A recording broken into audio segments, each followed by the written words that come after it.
네, 세 분의 발제자 분들께서 각각의 세션에서 맡은 주제를 발제를 마무리해 주셨습니다. 지금부터 Q&A 세션을 진행하도록 하겠습니다. 약 25분 정도의 Q&A 세션을 진행할 예정이고요. 끝까지 저희와 함께 해주시면 좋을 것 같습니다.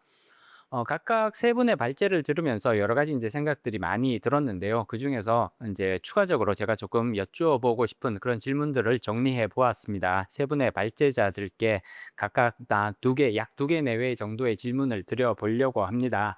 질문을 드리기에 앞서서 제가 조금 말씀드리고 싶은 부분이 있었는데, 사실 이제 미국의 통화 정책 방향성은 글로벌 금융시장에 굉장히 큰 영향력을 미칠 수밖에 없습니다. 사실 우리나라 채권시장 내지는 우리나라의 금리 움직임을 살펴보아도 미국의 통화정책 방향성이 상당히 크게 영향을 미친다는 것을 충분히 아실 수가 있으실 겁니다. 이제 케빈 워시 미국 연준 총재 의장 지명자를 보면 시장이 생각했던 것보다는 조금 매파적인 그런 이제 성향을 보이는 그런 인물이라고 평가를 할 수가 있겠죠. 다만 그럼에도 불구하고 이전에 그런 매파적인 성향보다는 트럼프 대통령의 그런 경제 정책 방향성을 적극적으로 조금 실현할 가능성들이 높지 않을까, 이렇게 시장에서는 예측을 하고 있습니다. 첫 번째 발제를 맡아주셨던 공동락 부장님, 그리고 세 번째 발제를 맡아주셨던 조경희 상무님께서 공통적으로 케빈 워시 의장이 취임을 하게 되면 구체적으로 기준금리의 인하가 단행될 가능성이 충분히 있다라는 말씀을 해주셨습니다. 공동락 부장님께서는 올해 1회 내지는 많으면 2회 정도의 기준금리 인하가 가능하지 않을까. 그리고 조경희 상무님께서는 올해 2번 정도의 기준금리 인하가 가능할 수 있다라는 의견들을 말씀을 해주셨습니다. 전반적으로 시장의 컨센서스와 부합하는 그런 수준이라고 말씀드릴 수 있을 것 같고요. 횟수에 다소간의 차이가 나타날 수는 있겠지만 최대 2회 정도는 미국이 기준금리 인하를 할 수 있다라는 그런 공통적인 견해들을 밝혀주셨다라는 점을 조금 요약해서 말씀드릴 필요가 있을 것 같고요. 이 세미나를 들으시는 시청자 여러분들께서도 이러한 점들은 조금 기억해 주시면 도움이 될 가능성들이 높다라는 말씀을 전달해 드리고 싶습니다. 자, 그러면 각각의 발제자들에 대해서 제가 조금 질문을 드려보도록 하겠습니다. 먼저 공동락 부장님께 제가 질문을 드려볼 텐데요. 여러 가지 기준금리 결정에 이제 영향을 미칠 수 있는 요소들에 대해서 자세하게 설명을 해 주셨습니다. 특히 우리나라 기준금리 결정에 있어서 금융안정이라는 것이 상당히 영향력이 커지고 있다라는 그런 설명들을 해 주셨는데요. 금융안정에 있어서 또 한 가지 굉장히 중요한 부분은 결국은 환율과 관련된 부분이 아닐까. 우리나라는 환율의 변화에 굉장히 민감한 국가라고 평가할 수가 있습니다. 지금 환율이 계속해서 1,400원 이상에서 머무르는 뉴노멀 그런 시대가 도래를 했다라는 평가가 많아지고 있는데요. 상대적으로 환율의 영향에 대해서는 조금 이렇게 설명들이 많지 않으셨던 것 같습니다. 향후 국내 기준금리 결정 그리고 전반적인 시장금리에 있어서 환율의 영향은 어떻게 될 걸로 예상을 하는지 조금 더 자세하게 의견을 말씀해 주실 것을 부탁드리겠습니다. 예, 환율 말씀을 좀 드리면요. 당연히 결과부터 말씀 좀 드리면은 환율도 중요한 금융 안정 변수의 일환이다라고 한국은행 평가를 하고 있는 것 같고요. 실제로 이창용 총재께서 지난번 금통위 때 말씀을 하시다가 본의 아니게 해당 내용과 무관하게 구설수에 좀 오르긴 했었는데, 사실 환율 문제가 적지 않게 금융 안정을 결정할 때 중요한 변수라고 인식을 한 것 같습니다. 그 당시 상황 간단히 좀 말씀 좀 드리면, 국내 투자자들이 해외 쪽에 계속해서 익스포즈를 갖고 가는 부분들에 대해서 쿨한 거 아니냐라는 언급을 하셔서 이게 본의 아니게 구설수에 오르긴 하셨는데, 저는 이 부분들이 상당히 시장 바가 크다고 보고 있습니다. 금융 안정 문제에서 가장 중요한 변수 중에 하나는 특정한 자원에 대해서 쏠림이 있다든지 적정 가치 이상으로 방향성이 계속해서 노출되게 된다라고 하면 그 문제도 분명히 금융 안정 문제를 해친다라고 규정을 할 수 있다라고 보는 거죠. 가계부채 문제는 그런 부분들입니다. 사회에 적정한 그 자금이라고 하는 자원이 있다고 한다 그러면 특정한 자원에 쏠림이 있게 된다라고 하면 그게 견제의 대상이다라고 기준을 했기 때문에 가계부채 문제 이꼴 금융안정 문제를 규정한다고 하면 환율 문제도 마찬가지인 것 같습니다. 환율에 대해서 직접 직접 평가할 수 있는 여러 가지 모델이라든지 수준이 한국에 분명히 있을 겁니다. 적정 수준 이상으로 계속해서 쏠림이 있다고 하는 부분들에 대해서는 적잖게 금융안정 문제를 터치할 수 있으니 그 부분들 견제한다라고 했다라고 보게 된다라고 하면 분명히 환율 문제도 한국은행이 생각하는 금융안정 문제의 중요한 변수 중에 하나라고 평가를 할 수 있을 것 같고, 그 문제에 대한 대응을 통화당국의 정책 결정을 통해서도 충분히 반영을 할 수 있다라고 생각을 하고 있습니다. 네, 고맙습니다. 환율도 당연히 금융안정에 있어서 굉장히 중요한 요소이다. 그리고 당연히 한국은행 금통위에서도 이러한 환율의 변화 내지는 환율의 향방에 대해서 기준금리 결정에 있어서 상당히 중요한 요소를 반영할 수밖에 없다라는 그런 이제 의견들을 말씀해 주신 것 같습니다. 다음으로 이제 두 번째 발표를 맡아주신 이수민 실장님께 제가 질문을 조금 드려보도록 하겠습니다. 여러 가지 이제 업종들에 대한 신용평가, 신용등급 전망에 대해서 이제 의견들을 말씀해 주셨는데요. 이제 말씀해 주신 내용들을 종합을 해보면 사실 이게 등급 전망이라는 것이 이제 미래에 대한 예측이라는 거잖아요.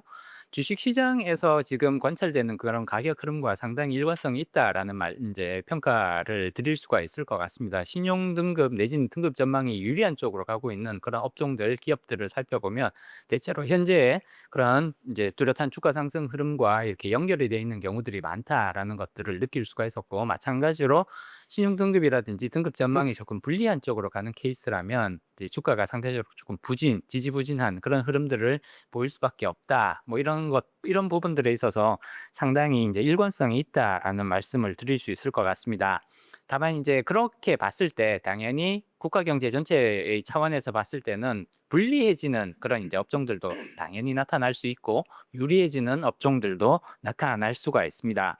이러한 유리해지는 업종들 그리고 불리해지는 업종들 종합적으로 이렇게 평가를 했을 때 한국 산업의 전체적인 평가는 유리한 쪽이 강세를 보일지 또는 불리한 쪽이 강세를 보일지 이런 부분들에 대해서 종합적인 평가를 한번 해주시기를 부탁드리겠습니다. 네. 아까 뭐 발표 자료에서도 제가 뭐 간략하게 뭐 비중도 좀 말씀을 드렸고, 그 유불리 비중을 따졌을 때는 뭐 지금 유리한 비중이 좀 더 높은 것은 사실입니다. 특히나 이제 뭐 주식시장 측면에서 보면은 지금 뭐 워낙 호황을 누리고 있는 반도체, 하이닉스와 삼성전자 시총이 그 뭐 전체 시총의 한 40% 정도 차지를 하고요. 그다음 뭐 현대자동차, 하나 에어로스페이스, 그 2차 전지 업체까지 합치면은 뭐 저희 그 시총의 한 60%를 그런 상회하는 그런 수준입니다. 그래서 아까 말씀드렸다시피 기본적으로 이제 반도체, 그다음에 조선, 방산, 그다음에 전력기기 같은 주요 수출 업종들의 그 향후의 신용등급 전망이 유리한 수준으로 지금 평가가 되고 있기 때문에 지금 그 네 가지 업종이 그 수출에서 차지하는 비중이 상당한 큰 포션을 차지하고 있고, 아까 말씀드린 대로 주식 시장에서 차지하는 비중도 매우 큰 비중을 차지하고 있습니다. 반면에 이제 지금 아까 부정적으로 말씀드렸던 석유화학, 2차 전지, 건설, 철강 등이 이제 수출에서 차지하는 비중 한 20%좀 상회하는 수준인데요. 이제 이 그 부정적인 업종들을 좀 구체적으로 살펴보면 아까 뭐 강론에서 좀 말씀을 드렸지만 지금 조금 더 이제 그 업황이 조금 더 뭐 그 부정적인 측면에서 조금 더 안 좋다고 하면은 뭐 석유화학이나 다들 아시다시피 석유화학이나 건설 부분이 조금 더 좀 우려가 되는 그런 상황이고요. 다만 이제 석유화학 같은 경우에는 지금 현재 그 구조 조정이 진행이 되고 있는 상황이고, 그리고 일단 기본적으로 과거에 이제 축적된 재무적인 대응 능력이 있기 때문에 그런 이제 그 비핵심 자산 매각한다든지 투자를 축소하면서 지금 대응을 하고 있는 그런 상황입니다. 그리고 지금 구조조정 진행 상황이 지금 정부가 이제 목표로 하고 있는 건 한 270만 톤에서 370만 톤 정도 되는데 그 국내 소비량하고 거의 맞먹는 수준입니다. 그래서 물론 그 부분이 다 구조조정이 완료가 될지 안 될지는 뭐 아직 잘 모르는 상황이긴 하지만 구조조정이 어느 정도 진행이 된다고 하면 그 부분에서 석유 화학사들이 뭐 과거와 같은 그런 수익성을 다시 회복하기는 사실 쉽지 않은 상황이지만 사업을 어느 정도 계속 진행해 나갈 수 있는 그런 그 구조조정 효과가 나타날 수 있는지 그 부분에 대해서 좀 저희가 봐야 될 것 같고요. 그래서 석유화학 산업은 이제 작년에 워낙 안 좋았고 올해도 뭐 사실 그 지금 잠정 실적 나온 거 보면 4분기에 뭐 손실이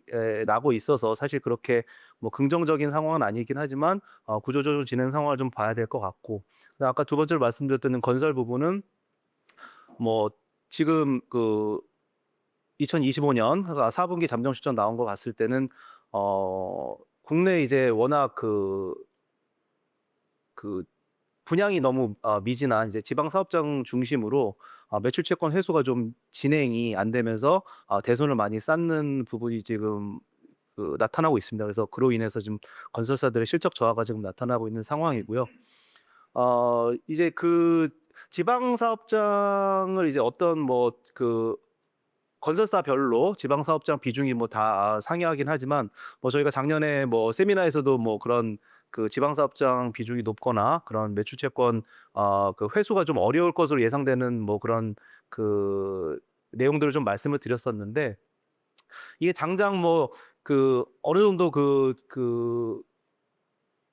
주택 부분을 상당 부분 좀 축소를 해 왔고 하지만 이제 지방 사업장에 대한 익스포저가 높은 건설사의 경우에는 부동산 PF 상환 문제라든지 그러니까 결국에는 분양이 돼서 분양 대금이 들어와야지만 차입금을 줄일 수 있는 구조이기 때문에 향후에 그런 분양률이라든지 매출 채권 회수 여부를 좀 봐야 될 것 같습니다. 그래서 지금 뭐 그 앞서 그 말씀해 주셨던 사회자가 말씀해 주셨던 바와 같이 긍정적인 산업이 지금 워낙 그 수출을 지금 캐리하고 있는 상황이기 때문에 우리나라 전체적인 경제 측면에서는 유리한 상황이 좀 지속될 것 같긴 하지만 이제 석유화학이나 건설 이런 부분에서 어떤 식으로 그 리스크에 대응하는지 그리고 그 유동성 관리를 할 수 있는지 이 부분이 좀 핵심 모니터링 포인트가 될 것 같습니다. 네, 이상입니다.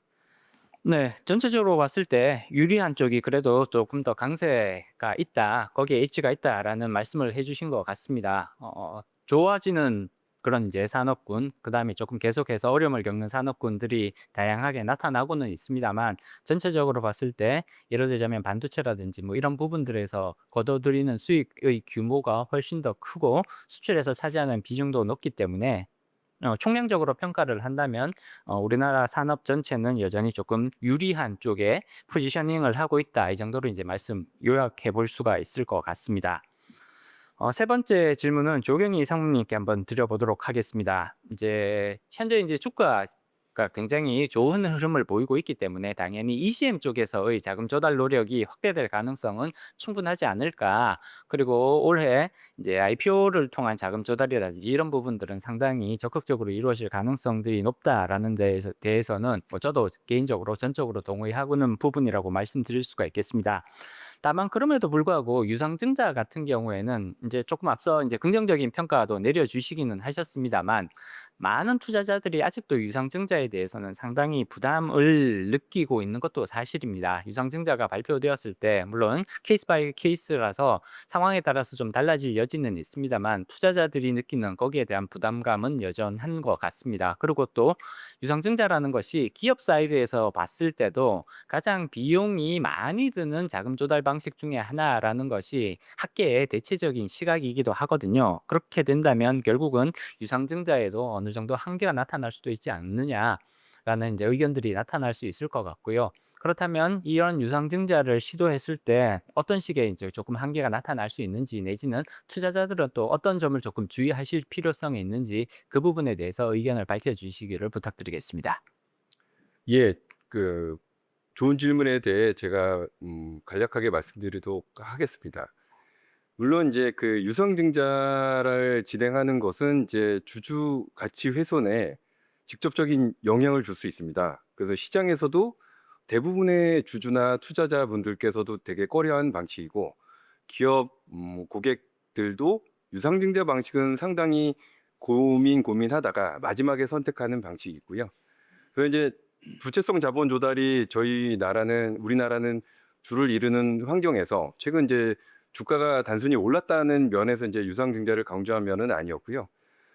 결국 그 주가가 올라서 주식시장에 상장한 상장 지위를 활용한 조달도 하나의 훌륭한 대안이 되겠다라는 취지로 이제 유상증자에 대한 말씀을 꺼낸 것입니다. 다만 유상증자를 진행할 때 그 과거의 재무구조 개선이나 여러 가지 이제 운용 자금에 대한 조달에 급급한다면 시장의 동의를 못 얻는 거는 명약관화할 부분입니다. 따라서 이제 그 유상증자를 진행하는 기업 입장에서는 대단히 신중하게 선택을 해야 되겠지만 유상증자를 진행할 수밖에 없는 상황도 분명히 도래할 수 있을 것 같고요. 그 경우 이제 그 필요시 그 증자 자금을 통해 이 기업의 성장을 이루고 그에 대한 밑거름이 된다는 스토리가 명확하다면 저는 장기적으로 결국 주주가치 그 밸류업에 제고가 좀 도움이 된다면 유상증자도 그거에 훌륭한 대안이 될 수 있다라고 하는 면에서 말씀드린 부분입니다. 그래서 이제 기업의 그 향후 스토리와 계획에 대해서 주주들 간에 명확하게 이제 소통을 하고 금융당국과 또 소통을 하게 된다면 아마 최근 들어 이제 대규모 유상증자의 경우 캐펙스 자금이 많이 필요해서 진행된 부분인데 이후 증자 이후 주가 추이를 보면 상당히 올라와 있음을 볼 수 있을 것 같습니다. 그래서 이제 성장하는 기업군 산업군 하에서 기업들이 좋은 취지의 유상증자를 선택한다면 장기적으로 보면 주주들의 호응을 얻을 수 있다라고 이제 충분히 생각할 수 있고요. 더불어 이제 기술적으로 주주에게 좀 우호적인 환경의 증자를 선택하는 것도 뭐 대안이 될 수 있습니다. 예를 들어 이제 일반 공모나 제3자 배정 등의 방식보다는 주주 배정 등을 통해 주주에게 먼저 권리를 묻는 방식도 그 일환이 될 수 있고요. 더불어 이제 충분히 신주인수권 법적으로 정해진 신주인수권에 대한 매각 기간을 확보해서 기존 주주에 대한 권리를 보호한다면 증자도 주주가치 훼손만 꼭 되는 것은 아니고 나중에 충분히 기업의 성장을 이룰 수 있는 좋은 자금 조달 대안으로 될 수 있다라고 말씀드릴 수 있고요. 이상입니다. 네, 고맙습니다. 유상증자에 대한 일반적인 부담이 존재하는 것은 사실이지만 주주 보호라든지 주주 환원에 대한 그런 조치들이 충실하게 이루어진다면 이것이 오히려 기업들에게 더 도움이 되는 자금 조달 방식으로 거듭날 수도 있다라는 그런 이제 의견들을 말씀해 주셨던 것 같습니다. 기업들도 이런 부분들을 조금 더 많이 신경 써줄 수 있다면 그러면 긍정적인 효과도 충분히 나타날 수 있지 않을까 이렇게 이제 말씀을 드릴 수가 있을 것 같고요. 다음으로 다시 한번 이제 공병락 부장님께 다른 종류의 질문을 조금 드려보려고 합니다. 이제 미국의 기준금리 인하가 한 차례 또는 두 차례 정도 가능할 수 있다라는 이제 의견들을 말씀을 해주셨는데요. 미국의 기준금리 인하가 그러면 이제 국제금리 하락에 도움이 될 수 있을까를 한번 생각해볼 필요성이 있을 것 같습니다. 앞서 미국의 이제 국채 발행 규모가 엄청난 수준으로 높아져 있다. 그리고 앞으로도 계속 이러한 증가세가 이어질 것 같다라는 우려도 제시를 해주셨는데요. 그러면 기준금리를 인하를 한다고 하더라도 국제금리가 안정화되는 내지는 이렇게 하향 곡선을 그리는 것이 아니라 오히려 반대 방향으로 움직일 수 있는 그런 우려도 커질 수 있지 않을까라는 생각이 듭니다. 따라서 미국 정부의 그러한 이제 국제 관리와 관련된 그런 유동성 관리와 관련된 그런 이제 능력에 대해서 대단히 이제 중요성을 가지게 될 텐데 미국 정부가 국채와 관련된 이런 유동성 관리 능력을 충분히 가지고 있는지 내지는 여기에 대해서 우리가 조금 어떠한 시각으로 바라봐야 되는지에 대해서 의견을 말씀해 주시기를 부탁드리겠습니다. 예, 미국 정부의 그 국가 부채나 재정 관리에 대한 시스템을 보게 된다라고 하면 한마디로 말씀 좀 드리면 본인들의 달러 패권이라는 힘을 눌러서 계속해서 발행을 하겠다라는 게 취지인 것 같습니다. 사례를 한번 좀 들면요. 보통 이제 어떤 나라든지 간에 재정 지출을 특정한 이벤트가 발생을 해서 늘리게 된다라고 하면 그 다음은 줄이는 게 일반론입니다. 왜냐 그러면 우리나라도 아시겠지만 IMF 외환위기라든지 2008년 금융위기 때 엄청나게 재정 지출을 늘린 이후부터는 일정 정도는 호흡 조절을 합니다. 유로존도 마찬가지였고요. 그런 상황이었는데 미국의 사례를 보게 된다라고 하면 미국은 그렇게 부채 증가가 엄청나게 이루어졌음에도 불구하고 그 다음에 별로 줄이려는 노력을 안 합니다.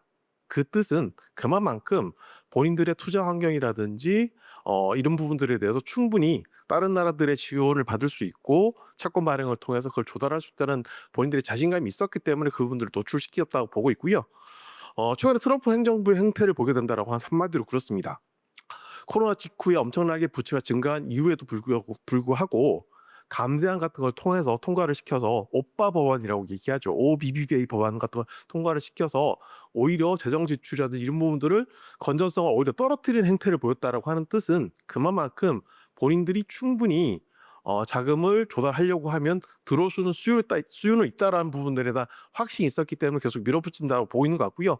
그런 과정에서 일정 정도 노이즈가 발생했을 경우에 이 부분들에 대한 조달을 어떻게 하냐라고 하면 뭐 한국이라든지 일본한테 아니면 유로존한테 요구했었던 대미 투자라는 부분들까지 노출시켜놨기 때문에 미국은 달러 패권이라는 힘을 여전히 믿고 있는 것 같습니다. 그런 과정들을 통해서 재정 건전성을 특별히 신경 쓰지 않고 부채 발행이라든지 국채 발행을 늘리려고 하고 있고 그런 과정들이 있다 보니 기준금리를 인하함에도 불구하고 시장이 바보는 아닐 테니까요. 기준금리를 인하를 해서 시장금리를 떨어뜨릴 압력들이 있음에도 불구하고 발행이 워낙 많다 보니 그 과정들로 인해서 오히려 기준금리 인하 효과가 상쇄된다거나 특별히 약발을 안 받는 이런 상황들이 나타난 것 같습니다. 이 부분들은 미국 정부도 알고 있는 것 같고요. 시장도 알고 있는 부분들이긴 합니다만 미국은 그에 관여하지 않고 계속해서 국채 발행이라든지 재정 건성을 일정 정도 훼손한다고 하더라도 투자를 늘린다거나 감세를 한다든지 이런 정책을 밀어붙일 것으로 판단을 하고 있습니다.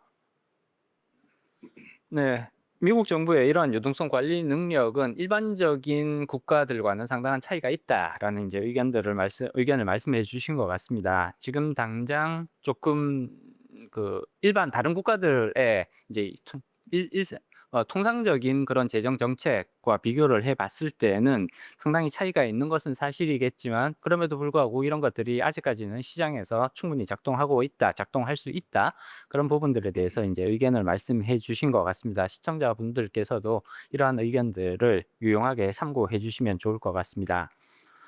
이수민 실장님께 한 가지 질문을 조금 더 드려보려고 합니다. 우리가 이제 유리한 쪽과 불리한 쪽이 있을 때 당연히 이제 주식시장 관점에서는 유리한 쪽에 더 관심을 가질 수밖에 없습니다. 그렇기는 하지만 이 크레딧 시장의 관점에서 보면 유리한 쪽보다는 불리한 쪽에 더 관심이 가는 것도 사실이거든요. 누가 여기서 크레딧 이벤트를 일으킬 수도 있지 않을까 이런 걱정을 하는 것이 이제 특히나 크레딧 시장의 전반적인 특성이라고 볼 수가 있을 텐데 여러 불리한 쪽을 말씀해 주셨습니다. 그럼에도 불구하고 크레딧 이벤트의 발생 가능성이 상대적으로 조금 높은 영역은 어디일지 물론 이런 부분들을 말씀하시는 게 상당히 조금 부담스러우실 수도 있겠습니다만 크레딧 이벤트라는 발생하지 않을 가능성도 충분히 있습니다. 그렇기는 하지만 우리가 그러한 가능성을 잠재적으로 한번 세팅을 해놓고 생각을 해보자 뭐 이런 관점에서 접근을 해본다면 어떠한 쪽에서 상대적으로 조금 그런 가능성들이 있으신지 거기에 대해서 의견을 말씀해 주시길 부탁드리겠습니다. 네, 앞에서 첫 번째 질문하고 이렇게 연결이 되는 선상에 있다고 보여지고요. 아까 말씀드렸던 이제 석유화학과 건설 부분이 좀 많이 우려가 되는 불리한 업종인데 석유화학은 아까 말씀드렸지만 기본적으로 석유학사들이 등급이 이제 계속 떨어지고 있고 업황도 워낙 좋지 않다 보니까 이제 우려가 이게 급격하게 이제 떨어지는 추세를 보이다 보니까 이제 우려하시는 부분이 많긴 한데 기본적으로 과거에 축적된 그런 재무적 여력이 좀 있는 상황입니다. 그리고 현재 아까 말씀드렸던 구조조정이 진행되어 가고 있는 상황이고 하지만 이제 과거 이제 일본이 이제 구조조정을 선제적으로 진행을 하면서 상당히 성공적인 모습을 보였는데 지금은 사실은 그거보다는 여건이 좀 더 안 좋은 건 사실입니다. 중국 공급 과잉 부분이 워낙 심하고 중국들이 이제 범용 제품 위주로는 이제 중국의 워낙 공세가 강하기 때문에 이제 일본 석유화학 업체들처럼 우리 석유화학 업체들도 이제 NCC를 많이 통폐합을 하고 이제 고부가치 제품으로 이제 사업 포트폴리오를 전환해야 되는데 이 부분에 있어서 지금 진행되고 있는 구조조정 진행 경과 그다음에 각 기업들의 사업적인 능력 이런 부분이 좀 중요한 시기가 된 것 같고요. 하지만 말씀드렸다시피 아직까지는 좀 재무적인 버퍼가 있기 때문에 비핵심 재산 매각이나 이제 유동성 관리를 통해서 당장 아주 급격한 박사님 말씀해 주셨던 그런 크레딧 리스크가 아주 즉각적으로 일어날 가능성은 높진 않지만 그래도 좀 우려가 되는 업종이라 말씀드릴 수 있을 것 같고 아까 두 번째로 말씀드렸던 부분이 건설인데 건설도 아까 말씀드렸지만 이제 가장 우려스러운 거는 부동산 경기가 지금 정부의 정책 방향도 그렇고 크게 살아날 그럴 지금 양상은 아닌 것 같습니다. 그래서 당분간에 부동산 경기 침체가 둔화가 될 것 같고, 그리고 이제 지금 진행되고 있는 그런 사업장들에서도 공사비라든지 물가 상승이 워낙 높다 보니까 공사비 부담, 그래서 수익성이 결국에는 저조한 상황이 지속이 되는 거죠. 그리고 지방 같은 경우에는 특히나 이제 분양률까지 이제 연관이 되면서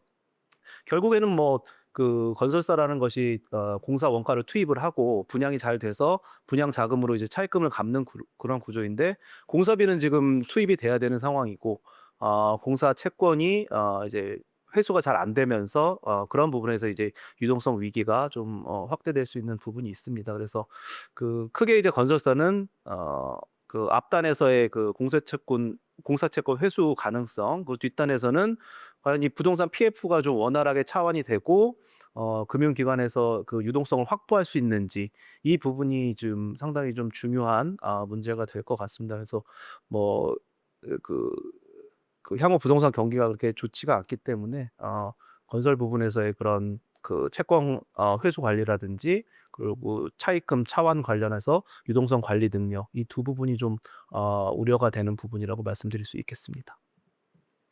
네, 고맙습니다. 당장 대규모 크레딧 이벤트의 발생 가능성은 상당히 제한적이다라는 그런 전제를 이제 먼저 말씀해 주셨던 것 같고요. 그렇기 때문에 시청자 여러분들께서도 이 부분에 대해서는 충분히 이해해 주시길 바랍니다. 개인적인 평가에 있어서도 당장 대규모 크레딧 이벤트가 임박했다, 뭐 저는 그런 이제 평가는 전혀 가지고 있지 않고요. 말씀드렸듯이 어느 정도 이제 그런 잠재적인 이제 우려에 대해서 이제 의견을 말씀해 주신 것 같습니다. 석유화학 업종, 건설 업종에 있어서 그러한 이제 잠재적인 우려들이 여전히 조금 남아 있다라는 그런 의견들을 전달해 주신 것 같습니다. 마지막 질문을 드려보도록 하겠습니다. 조경희 상무님께 질문을 드리겠고요. 앞서 이제 ECM 쪽에 그 전망이 조금 밝다라는 그런 말씀들을 해주셨습니다. 그럼에도 불구하고 우리나라 기업 자금 조달 시장에 있어서 부채성 자금 조달이 가지는 중요성, 의미는 여전히 대단히 크다라고 말씀드릴 수 있을 것 같습니다. 여전히 올해에도 부채성 자금 조달을 고려하는 그런 기업들이 상당히 많이 있을 수밖에 없다라는 말씀을 드릴 수가 있을 텐데, 그러한 부채성 자금 조달을 고려하는 기업들에 대해서는 어떠한 전략을 권고해 주실 수 있는지, 거기에 대해서 의견을 말씀해 주시기를 부탁드리겠습니다. 예, KB증권 조경희 상무입니다. 앞서 질문하신 부분에 대해서 간략하게 답변 드릴 텐데요. 기업들의 부채성 자금 조달은 여전히 매우 중요한 조달 수단입니다. 앞서 말씀드린 그 유상증자나 메자닌 등에 비해 훨씬 규모도 크고요. 기업에서는 가장 기본적인 부분이라고 볼 수 있습니다. 부채성 자본 조달이 있어서 이제 그 회사채 위주가 아닌 또 이제 은행에 대한 여신 부분도 기업들은 고려할 수 있는 부분이라고 할 수 있고요. 더불어 이제 앞서 말씀드렸던 외화채 발행이 가능한 곳은 외화채 발행도 한번 고려해 볼 만하다라고 이제 말씀드릴 수 있습니다. 더불어 이제 구체적으로 회사채에 국한해서 말씀을 드린다면 이것도 이제 그 주주와 혹은 투자자와 같이 이제 소통하듯이 회사채 발행도 결국에는 수혜 측이란 과정을 통해서 진행되므로 주요 기관 투자자 대상으로 스토리에 대해서 이제 잘 설명드리고, 그리고 회사의 장점을 잘 설명해 주신다면 주요 기관 투자자나 채권 투자자에 대한 확보가 용이할 터라 시장과의 소통을 중요시하게 하는 전략이 좀 유효할 것 같고요. 그리고 지금 고금리 상황이 지속되는 터라 기존에 진행됐던 장기의 그 만기 구조를 좀 짧게 가져가면서 투자자 확보에 좀 더 용이하고, 그리고 이제 기업들 입장에서는 만기의 고금리의 부담을 좀 덜하는 만기 그 구간을 좀 짧게 가져가는 발행 전략을 세우는 것을 권고드리고 있습니다. 더불어 이제 도래하는 만기 채권에 대해서 규모가 좀 된다면 일거에 그 발행을 하기보단 선제적으로 좀 나눠서 발행하는 것도 권고드리고 있고요. 그래서 지금 고금리 상황과 이런 크레딧 시장에 좋지 않은 부분을 좀 현명하게 잘 대응하면서 넘어가도록 저희 입장에서 좀 잘 말씀드리는 편입니다. 이상입니다. 네, 고맙습니다. 고금리 상황으로 지금 이제 바뀌고 있기 때문에 만기를 조금 짧게 가져가는 그런 전략들, 그리고 필요한 자금을 일시에 조달을 하는 것이 아니라 여러 번에 좀 나눠서 그렇게 조달하는 그런 전략들이 유용해 보인다 그런 이제 의견을 말씀해 주신 것 같습니다. 주어진 시간을 감안을 할 때 Q&A 세션은 여기서 이제 마무리를 지어야 될 것 같습니다. 발제와 Q&A 세션에서 여러 의견들을 자세하게 설명해 주신 세 분의 발제자분들께 다시 한번 감사의 말씀을 전달해 드립니다. 지금 앞서도 말씀드린 바와 같이 작년 이맘때랑 비교를 해보면 특히 채권 시장, 크레딧 시장에서의 시장 금리 내지는 시장 환경은 상당히 많이 달라지고 있다라는 말씀을 드릴 수 있을 것 같습니다. 작년 이맘때만 해도 사실은 금리 인하에 대한 기대감, 전반적인 금리가 하향으로 가는 그런 흐름들이 뚜렷했다면 현재에는 그러한 이제 금리 추세가 완전히 바뀌어 있다. 오히려 금리 상승 내지는 고금리에 대한 기대감들이 확실하게 시장에서 자리를 잡고 있다. 이렇게 말씀드릴 수가 있을 것 같습니다. 시장 환경이, 금리 환경이 이렇게 달라졌을 때 당연히 기업들은 다른 자금 조달 전략이 필요할 수밖에 없는 것이고요.